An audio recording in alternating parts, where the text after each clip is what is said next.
ये क्वेश्चन जो है वो मेंस 2026 का है, जो कि 21 जनवरी को शिफ्ट वन में पूछा गया था।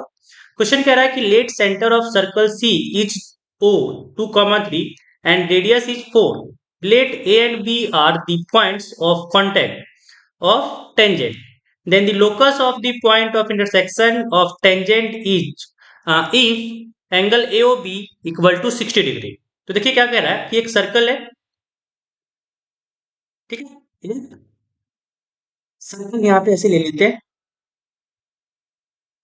कह रहा है कि मान लो इसका सेंटर O है, जो कि 2,3 है। अब कह रहा कि इसके दो पॉइंट पे A एंड B मान लेते हैं, ये A है और ये मान लेते हैं B है। कह रहा है इसके पॉइंट ऑफ कॉन्टेक्ट टेंजेंट का।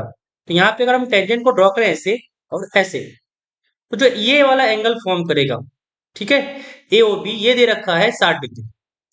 ठीक है, अब क्या करते हैं हम कि मुझे निकालना है इस वाले पॉइंट का लोकस, तो एच कॉमा के मानते हैं। ठीक है, अब यहाँ पे हम लोग इन दोनों को ज्वाइन करवा सकते हैं। अब हम लोग जानते हैं कि ये दोनों जो होता है वो कॉन्ग्रुएंट ट्रायंगल है, तो ये वाला एंगल सिर्फ कह सकते हैं कि ये 30 डिग्री हो जाएगा।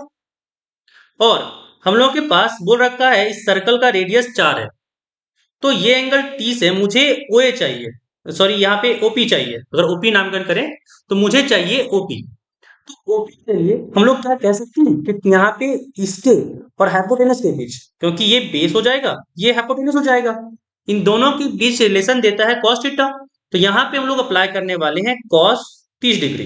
ये बराबर हो जाएगा ओए मतलब 4 बटे ओपी, मतलब यहाँ पे ओपी रखते हैं, तो ओपी इक्वल टू आ गया 4 बटे कॉस 30 डिग्री।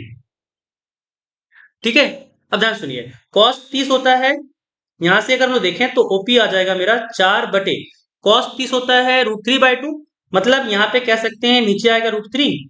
एक सेकेंड इसको मिटा देते हैं और नीचे देखते हैं, यहां से जो हम लोग का ओपी आ रहा, ओपी हम लोगों का आ गया यहाँ पे 4/√3 नीचे और ऊपर 2, मतलब यहाँ पे आ गया 8/√3।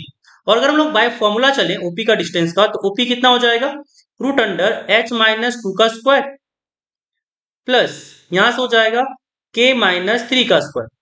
अगर स्क्वायरिंग बोथ साइड करेंगे तो यहां से हम लोग का क्या आ जाएगा, यहां से हम लोग कह सकते हैं कि ओपी स्क्वायर इक्वल टू हो जाएगा, और h और k को रिप्लेस करते हैं एक्स वाई से, तो यहाँ हो जाएगा x-2 का होल स्क्वायर प्लस y-3 का होल स्क्वायर।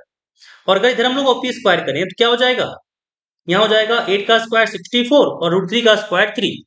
तो यहां से कितना आ गया, जो लोकस आ गया वो आ गया x-2 का स्क्वायर प्लस y-3 का स्क्वायर इक्वल टू 64/3, और यही इसका आंसर था। ठीक है, तो ये आसान क्वेश्चन था, बहुत ही आसान तरीके से हम लोग सॉल्व कर सकते थे इस क्वेश्चन को।